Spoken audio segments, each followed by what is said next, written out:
नमस्कार, मैं दीपक शर्मा और मेरे YouTube मंच पर आपका स्वागत है। दोस्तों, क्या यूपी में, उत्तर प्रदेश में अगला सबसे बड़ा ऑपरेशन अमित शाह की जगह सोनिया गांधी करने जा रही हैं? और आचार संहिता लगने के बाद, यानी इलेक्शन अनाउंस होने के बाद, ऐलान होने के बाद, क्या सोनिया गांधी का ये जो ऑपरेशन है ये यूपी का गेम बदलने जा रहा है? बाजी पलट सकता है सोनिया गांधी का ये ऑपरेशन। अब कांग्रेस मुख्यालय में और खासकर कांग्रेस के कुछ टॉप सोर्सेस, उनका ये कहना है कि सोनिया गांधी लगातार मायावती के संपर्क में है, बसपा सुप्रीमो मायावती के संपर्क में है। और आचार संहिता लगने के बाद, यानी 10-15 दिन के बाद जब इलेक्शन अनाउंस होगा, ऐलान होगा, मॉरल कोड ऑफ कंडक्ट लग जाएगा, तब सोनिया गांधी मायावती को इंडिया अलायंस में शामिल होने का न्योता दे सकती है। और यहां दोस्तों एक चीज मैं कहना चाहूंगा, दोहराना चाहूंगा कि सोनिया गांधी और मायावती के रिश्ते आज से नहीं, बरसों से बहुत गहरे हैं। और ये रिश्ते जो हैं वो सुख दुख की हर कसौटी पर अब तक खरे उतरे। और कहने वाले ये भी कहते हैं कि सोनिया गांधी का अगर ऑफर आया तो मायावती शायद इंकार नहीं कर पाएंगे। अब दोस्तों, अगर यूपी में ऐसा हुआ कि मायावती, अखिलेश यादव, कांग्रेस और कुछ छोटी छोटी पार्टियां जिसमें जातियों के बड़े मजबूत नेता हैं, अगर ये सब एक मंच के नीचे आए उत्तर प्रदेश में, इंडिया अलायंस को अगर इन्होंने मजबूत किया, तो उत्तर प्रदेश में ना सिर्फ वोटों की गणित बदलेगी, अरिथमेटिक बदलेगी, बल्कि वोट की केमिस्ट्री भी बदलेगी।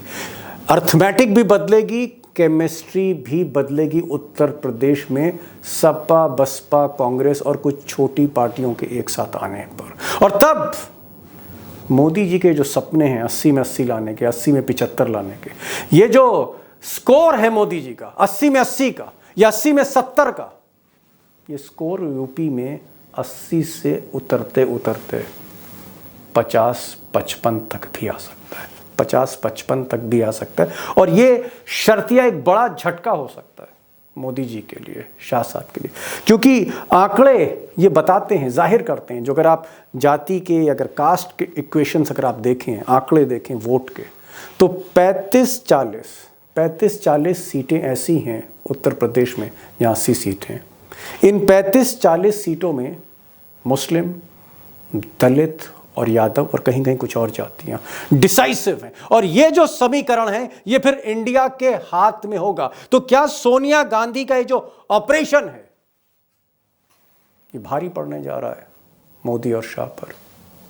अब दोस्तों, जो असली तस्वीर है ये तो जब चुनाव ऐलान होगा 10-15 दिन के बाद तभी क्लियर होगी। और अंतिम जो फैसला है, आखिरी फैसला, अंतिम निर्णय, लास्ट डिसीजन, वो मायावती को लेना है, मायावती को ही तय करना है। क्योंकि अब तक जो मायावती जी के जो बयान हैं, कहीं ना कहीं ऐसा लगता है कि वो एक बहुत जबरदस्त प्रेशर में है, ईडी के प्रेशर में, सीबीआई के प्रेशर में, इन साहब के प्रेशर में, अमित शाह के प्रेशर में। क्योंकि कुछ दिन पहले, कुछ वक्त पहले मायावती ने कहा था कि उनके दरवाजे सबके लिए खुले हैं। फिर अचानक एक ईडी की रेड पड़ी और कुछ दिन बाद बहन जी का फिर एक बयान आया कि वो अकेले चुनाव लड़ेंगी। और राज्यसभा में उनका जो एकमात्र विधायक था उसने बीजेपी को जाके वोट दिया। लेकिन एक चीज़ मैं यहाँ और कहना चाहता हूँ, मायावती जी बहुत अनप्रिडिक्टेबल हैं। अक्सर वो जो कहती हैं, जो ऐलान करती हैं, चुनाव के समय कुछ उल्टा हो जाता है, वो पलट भी जाती हैं। ऐसा हुआ है, कई बार ऐसा हुआ है कि मायावती ने जो कुछ कहा यू टर्न ले लिया बाद में। तो क्या मायावती यू टर्न लेंगी? और लोगों का कहना है, जानकारों का कहना है कि बहन जी की कुछ मजबूरियां हैं, बहन जी की कुछ कंपल्शंस हैं कि उन्हें अगर अपनी पार्टी को बचाना है तो इंडिया अलायंस में आने के अलावा मायावती जी के पास कोई विकल्प नहीं है। और मैं यही समझाने जा रहा हूं चंद सेकंड में, और फिर अगली खबर की तरफ। अब दोस्तों, कल्पना कीजिए कि 2012 तक मायावती एक मजबूत सरकार उत्तर प्रदेश में चला रही थी, एक बहुमत की सरकार उत्तर प्रदेश में चला रही थी मायावती। लेकिन आज उत्तर प्रदेश की विधानसभा में बहन जी का एक विधायक है, और ये विधायक भी योगी जी का विधायक है। यहाँ योगी जी का आदमी कहा जाता है इसे। तो सवाल यह है कि जो बहुमत की सरकार थी 10-11 साल में नीचे लुढ़कती क्यों चली गई? आज हालत यह है कि मायावती जी का अगर जो आप वोट शेयर देखेंगे, जो वोट शेयर 2019 तक जो वोट शेयर 19.43% था, आप कह सकते हैं 19.5% था, वो 2022 में विधानसभा चुनाव में गिरकर 13% से भी कम हो गया, 12.88% हो गया। और आप कह सकते हैं कि 2024 में अगर मायावती अकेले चुनाव लड़ती हैं, उनका हाथी अकेले चलता है, तो ये जो आप 13% देख रहे हैं, 12.88% देख रहे हैं, ऐसा लोगों का कहना है, सेफोलॉजिस्ट का, कि ये नीचे लुढ़क कर 8% तक भी आ सकता है। और मायावती अगर इस बार खाता नहीं खोल पाई तो फिर पार्टी के भविष्य पर भी बहुत बड़े प्रश्न चिन्ह लगेंगे। सवाल इस बात का है कि क्या मायावती अपनी पार्टी को बचाने में, बसपा को सलामत रखने में, क्या वो अमित शाह के डर को परे करके चुनाव के वक्त सोनिया गांधी के ऑफर को स्वीकार कर लेंगे? दूसरी जो सोनिया गांधी का ऑपरेशन है, यूं कहें कि सोनिया गांधी और मायावती जी की जो डील है, या सोनिया मैडम और मायावती, भारत की राजनीति की दो पावरफुल ताकतवर मैडम, इनकी जो डील है, इसको लेकर भी दो सवाल हैं, मेरे मन में भी हैं, आपके मन में भी हैं। सवाल यह है कि क्या अखिलेश यादव, जो ऑलरेडी सीट शेयरिंग कर चुके हैं कांग्रेस के साथ, क्या अभी भी वो दरवाज़ा खोलेंगे? क्या वो स्पेस देंगे बुआ के आने का? क्या भतीजा तैयार है? क्या वाकई भतीजा चाहता है कि मोदी को इस बार वाकई झटका दे दिया जाए यूपी में? तो क्या अखिलेश तैयार होंगे? आगे मैं एक्सपर्ट के साथ जब बातचीत करूंगा इस सवाल का जवाब दूंगा। एक सवाल और है कि ये जो डील है सोनिया गांधी और मायावती की, इस डील को क्या मोदी जी के चाणक्य अमित शाह इस डील को होने देंगे? जिनके हाथ में ईडी है, सीबीआई है, तमाम ताकत है, पैसा है, कॉरपोरेट है, मीडिया है, क्या अमित शाह इस डील को होने देंगे? या फिर आचार संहिता के बाद खेल कुछ और होगा? मुझे लगता है ये बड़े दो सवाल हैं। उसके अलावा क्या होने जा रहा है अगर मायावती, अखिलेश और राहुल गांधी एक मंच पर आते हैं और कुछ छोटी छोटी पार्टियां? मुझे लगता है एक बहुत बड़ा सवाल है, अगर 2024 में मोदी जी को तीसरी बार प्रधानमंत्री बनना है तो यूपी जीतना होगा। जो यूपी जीता वो देश जीता। तो क्या ये जो समीकरण नया बन रहा है, अरिथमेटिक नहीं बन रही है, अगर सोनिया और मायावती की डील हो जाती है तो क्या फिर मोदी जी तीसरी बार प्रधानमंत्री बनने जा रहे हैं? ये भी एक बड़ा सवाल है। सीधे चलेंगे अपने दो एक्सपर्ट्स के पास। लखनऊ से हमारे साथ प्रोफेसर रविकांत बड़ी बारीक निगाह रखते हैं उत्तर प्रदेश के सियासी समीकरण पर, खासकर मायावती, सपा बसपा को लेकर। एक आप कह सकते हैं एक बड़ा उनका रिसर्च है बरसों का। प्रोफेसर रविकांत। और हमारे साथ अशोक वानखेड़े हैं, जिन्होंने कांग्रेस मुख्यालय और खासकर 10 जनपद जहां सोनिया गांधी रहती हैं, राहुल गांधी रहते हैं, वहाँ पर भी अशोक वानखेड़े टाइगर की नज़र रहती है। टाइगर से बात करेंगे, प्रोफेसर रविकांत से बात करेंगे, और ये जो बड़ा सवाल है कि क्या ये डील होने जा रही है, और ये डील अगर हो गई तो फिर होने क्या जा रहा है। मेरा पहला जो सवाल है टाइगर, वो ये है कि क्या सोनिया गांधी, आपके पास कांग्रेस मुख्यालय से, टॉप लेवल से आपको जो खबरें मिल रही हैं सोर्सेस से, क्या सोनिया गांधी वाकई बहुजन समाज पार्टी की नेता मायावती के संपर्क में है? क्या दोनों टेलीफोन बज रहे हैं? क्या बातचीत हो रही है, वार्ता है, संपर्क है, या अमित शाह ने तार काट दिया है? नहीं दीपक भाई, वार्ता है, संवादहीनता की स्थिति नहीं है, संवाद बरकरार है और ये उच्च लेवल पे हो रहा है। ये सीधा, इसमें ना कोई एडवाइजर है, ना कोई भतीजा है, ना कोई भतीजी है, ना कोई बेटी है, ना कोई बेटा है। सीधा दो महिलाओं के बीच का सीधा संवाद है। और जी संवाद बहुत सीधा है उसमें, क्योंकि मायावती जी के और सोनिया जी की इक्वेशन बहुत बढ़िया है और वहां लग लपेट वाली बात नहीं है। जो मायावती जी को कहना है वो स्ट्रेट कहेगी, जो सोनिया जी अकोमोडेट कर सकती है वो अकोमोडेट कर रही है। कुल मिला के आचार संहिता के बाद यदि उत्तर प्रदेश में बड़ा बदलाव ना हो तो ऐसा मुझे नहीं लगता। कांग्रेस ने अभी अपनी 17 सीटों पे सब कुछ करीब करीब बंद रखा है। अखिलेश जी जी ने सिर्फ 31 सीटें दी हैं। अखिलेश जी के पास वैसा देखा जाए तो 17 सीटें छोड़ने के बाद उनके पास करीब करीब अभी 32 सीटें बाकी है, अभी भी 31 अनाउंस करने के बाद भी, जी क्योंकि जी जी 63 सीटें बचती है उनके पास, तो वो नहीं, भी वेट सीटें एंड तो वॉच कर टाइगर रहे हैं। टाइगर सीटें तो मायावती ने भी अनाउंस नहीं करी हैं। सबकी मैंने वही टेबल तो पे, कहा चाहे वो अखिलेश यादव हो, चाहे और सोनिया गांधी हो, मैं चाहे इसके मायावती हो, आगे भी सबकी जाता टेबल हूँ, पे लिस्ट है। जी। मैं इसके आगे भी जाऊंगा। सीटें अनाउंस होने के बाद भी चीजें बदल सकती हैं। ओहो। कांग्रेस ने शीला दीक्षित जी को मुख्यमंत्री पद का उम्मीदवार घोषित किया था उत्तर प्रदेश में, उसके बाद अखिलेश के जी साथ हो गए सब। तो जी कुल जी मिला जी के यदि देखिए बड़ा गेन कहाँ है, तो आखिरी पत्ता जो है, जो डलेगा, द लास्ट, जो आप बोलते हैं ना आखिरी या कमेंट, तो यस, आखिरी स्ट्रोक जो होगा वो हाथी पर होगा। हाथी पर तो होगा। कमल से लेके मैं आऊंगा। पहिया से लेके साइकिल तक सब इंतजार कर रहे हैं कि हाथी किस करवट बदलता है, बैठता नहीं है। नहीं, मैं और मैं, मैं आऊंगा। जी हाथी जी की जी, करवट तय करने में सोनिया जी का एक अहम रोल होगा। मैं और यदि आऊंगा ये कि कॉम्बिनेशन जमीन पे उतरता है तो फिर रविकांत जी तो इसके माहिर नहीं है, नहीं, मैं रविकांत वो जी के तो एक पास एक आ रहा हूं। सेब में आपको बता मैं देंगे। प्रोफेसर साहब के पास आ रहा हूं। मैं आपके पास भी एक सवाल लेके आने वाला हूं कि ये जो बातचीत चल रही है, हाथी इधर जाए उधर जाए, हाथी को लोग कहते हैं आजकल, हाथी का महावत जो है वो दिल्ली में बैठता है। हाथी का जो महावत है आजकल गुजराती लोग बताते हैं कि अमित शाह उसके महावत है। तो मैं ये कह रहा हूं कि क्या ये जो महावत है गुजरात का, इसको मायावती उतारेंगे? इस पर मैं आऊंगा, इस पर मैं आऊंगा। मैं सस्पेंस है। अभी मैं जरा प्रोफेसर साहब के पास जा रहा हूं। अमित शाह पर तो मुझे आना ही है। मैं प्रोफेसर साहब के पास जा रहा हूं। प्रोफेसर साहब, आप पिछले 6 महीने से वाहिद आवाज, एकमात्र पॉलिटिकल एनालिस्ट हैं जो पिछले 6 महीने से कह रहे हैं कि दीपक जी आचार संहिता तक रुक जाइए, रुक जाइए। और दूसरी बात आप कहते रहे कि सोनिया गांधी की बात कभी मायावती काटती नहीं, सबकी बात काट देंगी, ब्रह्मा विष्णु महेश, लेकिन सोनिया गांधी की आप कहते हैं बात नहीं काटती। मैं आपसे पूछना चाह रहा हूं कि क्या अमित शाह के डर के बावजूद, मोदी जी की ईडी सीबीआई के बावजूद, क्या मायावती सोनिया की बात नहीं काटेंगी? और नहीं काटेंगी तो मजबूरी क्या है मायावती की?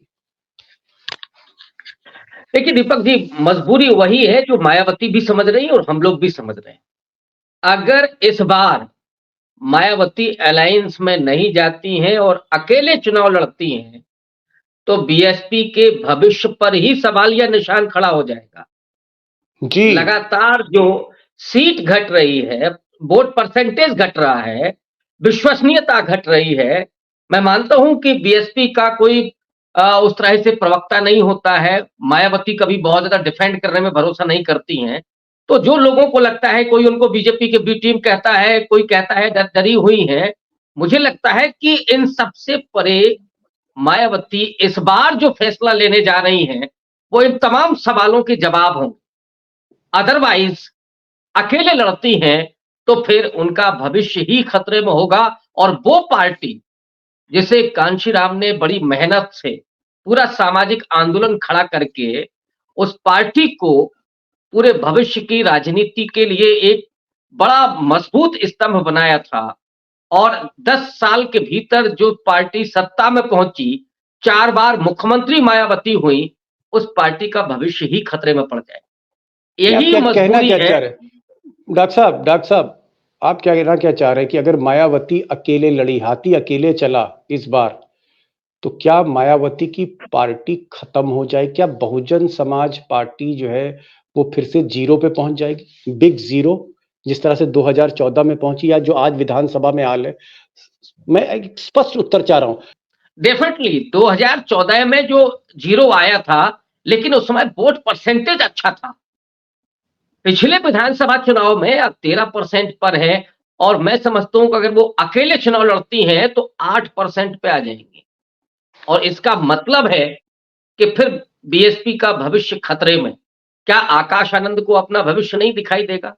क्या मायावती पार्टी को यहीं खत्म कर लेंगी?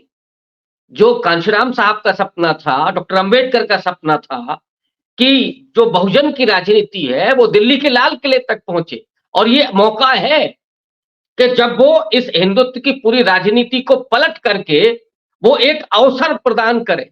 हो सकता है उसमें खड़गे जी हो सकता है उसमें मायावती जी हो, लेकिन ये मौका वो नहीं गंवाना चाहेंगे। मैं आऊंगा। बहुत इंपॉर्टेंट सवाल आपसे आज डॉक्टर साहब करने हैं आपसे। टाइगर, मैं बात कर रहा था मायावती बहन जी के हाथी की, कि इस हाथी पर एक गुजराती जो है महावत बैठा हुआ है कई साल से। ये महावत जो है इसको सोनिया गांधी उतार पाएंगी हाथी से? क्या आपको लगता है कि सोनिया गांधी और मायावती के इस संवाद के बीच में अमित शाह दीवार नहीं बनेंगे? अगर ये आचार संहिता लगने के बाद ये भेंट मुलाकात और फैसला होता है, निर्णय होता है? दीपक जी, आपने जो सवाल पूछा वो थोड़ा टेक्निकल सवाल है। टेक्निकल सवाल इसलिए है कि दर्शकों को ये भी बताना होगा कि हाथी के महावत कौन होते हैं। दो टाइप के महावत होते हैं। अक्सर हम कई बार उत्तर दक्षिण भारत के मंदिरों के कई वीडियोज आते हैं कि हाथी पागल हो गए और वो जनता को और कईयों को रोनते हुए निकल गए। वो हाथी पागल नहीं होता। हाथी बहुत इंटेलिजेंट प्राणी होता है और हाथी आक्रामक नहीं होता जब तक हाथी स्वयं उसको कोई आक्रमण नहीं करे। तो एक महुवत होता है जो सिर्फ इशारे से हाथी को चलाता है। वो बचपन से हाथी को पालता है। हाथी का और उस महावत का एक स्नेह होता है। दूसरा महुवत जो होता है, जो ऊपर बैठता है, वो अंकुश के सहारे चलता है। जो हाथी का मस्तिष्क होता है वो सबसे नाजुक एरिया होता है। वहां हाँ एक जी, लोहे का अंकुश होता है। उसे अंकुश ये हथियार का नाम है। वो लगातार उसमें मार कर उसे मजबूर करता है कि वो जहां बोले वैसा चले। उस समय हाथी इंतजार करता है कि महावत उसके लपेटे में कब आएगा, और जिस दिन आता है उस दिन महावत का वो अंत कर देता है। ये जो अमित शाह नाम के महावत जो हाथी पे बैठे हैं, इसके हाथ में ईडी का एक अंकुश है। इसलिए हाथी जो चल रहा है वो मजबूरी में चल रहा है, घायल है। दूसरा जो महावत है सोनिया गांधी, उसका स्नेह है हाथी से। आज से नहीं, सालों से है। तो वो सिर्फ इशारों से हाथी को चलाता है। इसलिए यदि ये हाथी पंजे में जी आ गया तो साइकिल, हाथी जी और पंजा मिलके एक कमल का क्या करेंगे, जी इसकी मैं कल्पना नहीं कर सकता। जी, मैं समझ गया। आप ये कह रहे हैं कि अमित शाह का जो भी खेल है, हम चाहे उनको महावत कहें या चाणक्य कहें, जो कुछ कहें, उनका सारा खेल ईडी और सीबीआई के दम पर है। और सोनिया गांधी के एक आत्मीय रिश्ते हैं। उन्होंने कई बार मायावती जी की बहुत मदद करी है। हमेशा वो साथ खड़ी रही हैं मायावती के। तमाम एहसानात हैं और मायावती उसको मानती हैं। इस वजह से आपका कहना है कि अगर एक एसओएस, एक संकट की घड़ी में एक फोन जाता है अगर 10 जनपद से, तो हो सकता है मायावती उसको रिस्पॉन्ड करे। मैं समझ गया कहानी। चलिए, हम इंतजार करते हैं 17 तारीख के बाद जब चुनाव का ऐलान होगा किसी भी दिन, तो हमें देखने को पता लग जाएगा। ये तो दूध का दूध और पानी का पानी, तो इस बार समय कर देगा। मैं एक चीज पूछ रहा हूँ प्रोफेसर रविकांत जी से। रविकांत जी, आपको क्या लगता है कि ये अगर वाकई जो आप कह रहे हैं कि अगर ये केमिस्ट्री बन जाती है, अगर बहन जी आ जाती हैं, भले ही आखिरी मोमेंट पे आए, तो ये जो दलित और मुस्लिम और यादव और भी छोटी छोटी कुछ जाति, ये जो कॉम्बिनेशन है, आपको क्या लगता है कि मोदी के लिए 50-60 सीटों पे मुसीबत हो जाएगी? जो पॉकेट्स हैं जहां दलित और यादव और मुस्लिम, ये जो कॉम्बिनेशन है, गोल्डन कॉम्बिनेशन कह लीजिए वोट का, क्या ये मोदी और अमित शाह के लिए एक मुसीबत लेके आएगा? सपा बसपा का एक होना और साथ में कांग्रेस का चलना। निश्चित तौर पर। और दीपक जी, एक बात को समझिएगा, बीजेपी के बाद अगर किसी पार्टी के पास कैडर है तो वो बीएसपी है, और हार्डकोर कैडर है, आइडियोलॉजिकल कैडर है। ये डरने वाला नहीं है। ये इसको बूथ मैनेजमेंट करना आता है, वोट ले जाना इसको आता है। बीएसपी के आते ही जो केमिस्ट्री बनेगी उसमें सिर्फ दलित, मुस्लिम और यादव का मामला नहीं है। मायावती की अपनी छवि रही है लॉ एंड ऑर्डर के मामले में। एक भी सांप्रदायिक दंगा नहीं, चाहे वो दलित हो या अपर कास्ट हो, सबको समान नजरिए से सरकार के जरिए देखा जाता था। आइडियोलॉजी अपनी जगह है, लेकिन सरकार की नजर में सब बराबर है। ये जी मायावती का जो छवि है, वो मुझे लगता है कि दलित, मुस्लिम और यादव के बाहर निकल करके अति पिछड़ा में जो मोदी जी का जी कोर वोटर है, वो जो और अपर कास्ट है, उसमें भी वो सेंधमारी करने में कामयाब हो सकती है। और इसीलिए मैं कह रहा हूं कि ये अगर तीनों मिल गए तो ये अंकगणित और केमिस्ट्री दोनों एक साथ होंगी, जिससे मोदी जी को जी आधे से ज्यादा सीटों पर मुश्किल ही नहीं होगी, जमीन खिसक जाएगी। ये भी तय जमीन खिसक जी नहीं, ये तो बड़ा, अगर 80 में से 40 सीटें का नुकसान हो गया तो मुझे लगता है 272 की गिनती भी मोदी जी की बहुत नीचे हो जाएगी। लेकिन एक चीज, मैं टाइगर के पास आ रहा हूँ, एक चीज और पूछना चाह रहा था इनसे। ये तो आपने कह दिया, एक एक सवाल मैं प्रोफेसर साहब से कर लूं, फिर टाइगर आपके पास आ रहा हूं। 1 मिनट आ रहा हूं मैं, टाइगर 1 मिनट मुझे दे दी। एक छोटा सा सवाल, सप्लीमेंट्री क्वेश्चन। प्रोफेसर साहब, ये तो आपने कह दिया और टाइगर भी कह रहे हैं कि सोनिया गांधी का फोन जाएगा और मायावती रिस्पॉन्ड करेंगी, आचार संहिता के बाद फिर ईडी वीडी भी इतना कुछ नहीं कर पाएगी। वो तो मुझे बात समझ में आ गई। क्या अखिलेश यादव स्पेस देंगे बुआ को? क्या अखिलेश यादव तैयार होंगे? मैं ये पूछ रहा हूं आपसे। डेफिनेटली जो अभी भाऊ ने इशारा किया था कि बहुत सारी सीटों पर अभी प्रत्याशी नहीं उतारे हैं अखिलेश जी ने, और अखिलेश जी तो पहले भी अगवानी कर चुके हैं, लगातार वो सम्मान देते हैं। अब वो खुद चाहते हैं, सच्चाई ये है कि बहन जी आ जाएं, हम उनका वेलकम करने के लिए तैयार हैं। तो वो तो हाँ अपना साइकिल लेकर के खड़े हैं दरवाजे पर कि आए हाथी और हम स्वागत करें। तो अखिलेश जी, मुझे नहीं लगता है कि वो कहीं से भी नानुकुर करेंगे। वो इस बात को समझ रहे हैं कि उनके आने से क्या होगा, क्योंकि मेन जो जी मकसद है वो है दिल्ली तक ये जो तीसरी बार का चल रहा है ना, 370 पार, 400 पार, इस अहंकार को ध्वस्त कर। टाइगर, जिस तरह से प्रोफेसर कह रहे हैं कि अगर ये कॉम्बिनेशन बनता है, कांग्रेस प्लस समाजवादी पार्टी प्लस बहुजन समाज पार्टी, ये जो सोशल केमिस्ट्री पूरी तरह से इंडिया अलायंस के साथ आती है, तो ऐसे में तो भाई मोदी जी के लिए सबसे बड़े सूबे में बहुत मुसीबतें हो जाएंगी। अगर आधी सीटें मिली उनको मिशन 80 में, 40 सीट पे अगर मोदी सिमट गए या 50 सीट पे सिमट गए, फिर तो फाइनल से बहुत दूर हो जाएंगे मोदी। ऐसी परिस्थितियों में मुझे तो ऐसा लगता है कि ये अगर हाथी बढ़ेगा तो ये अमित शाह की छाती पे पैर रखेगा, छाती मैं पर आपको पैर ये रख के कह रहा बढ़ेगा। हूँ, नहीं नहीं, मैं ये आप पूछना चाह रहा हूं, मैं ये पूछना चाह रहा हूं कि अमित शाह के पास फिर विकल्प क्या है? क्योंकि अमित शाह इतनी आसानी से तो पीछे हटने वाले नहीं है। ये लोकसभा का चुनाव है। लोकसभा में आचार संहिता लागू होने के बाद एजेंसी भी डिफंक्ट हो जाएगी। पॉइंट नंबर 2, सबकी नजर यूपी पे है, लेकिन यूपी के इस कीचड़ में जब हाथी का पैर जोर से पटकेगा तो छींटे कहां तक उड़ेंगे? कर्नाटक तक।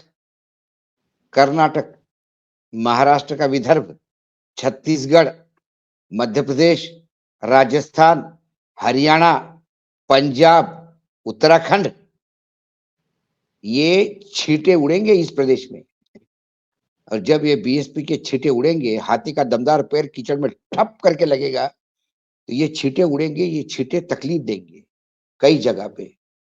इनका वोट इतना है कि वो हर प्रदेश में 4-5 सीटें बिगाड़ सकती है मायावती जी। जी जी। फाइनल कमेंट प्रोफेसर रविकांत से।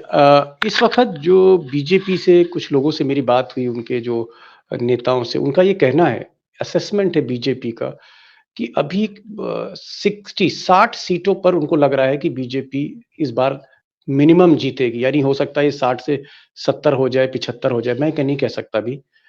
अगर मायावती आते हैं, अगर मायावती आई और एक अच्छा कॉम्बिनेशन हुआ, अच्छे उम्मीदवार, एक अच्छा माहौल बना, मायावती और अखिलेश और राहुल गांधी, यानी सपा बसपा और कांग्रेस, 43-44% वोट शेयर है इनका।